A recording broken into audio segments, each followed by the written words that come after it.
I have failed at opening my own business multiple times, at starting out on my own, supporting myself, trying again. And I think one of those stats that comes to mind that I ignored, that maybe if you're looking to start your own business, or if you have started your own business, you have to ignore, because you have to have this idea that I can do it. And I know that others can't, but I can. Is something to the effect of I don't know how accurate this really is, but it gets thrown around all the time. 90% of startups, new businesses, fail, right? Within the first couple of years.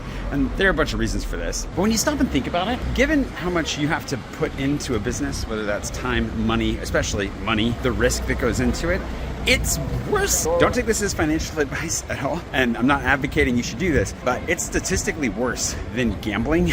If you're a talented blackjack player, supposedly you can win in the high 40% range of hands, which still means that the house is winning the majority of the time, which means over time the house will always win. They're gonna take your money. So don't gamble. But when you look at it that way, gambling, the game that you're probably the most likely to be able to win on skill, you're very unlikely to actually win over the long haul. When you apply that same logic to business, 90% of the time you're going to lose. 10% of the time, I guess, you'll at least survive. That's not even winning big. That's not striking it rich, finding yourself, making a name for yourself, building an empire for yourself. I think that's just surviving. I just saw a statistic that blew my mind, which actually made me feel a little bit better. But the median take-home pay of a business owner in the United States is $48,000 a year.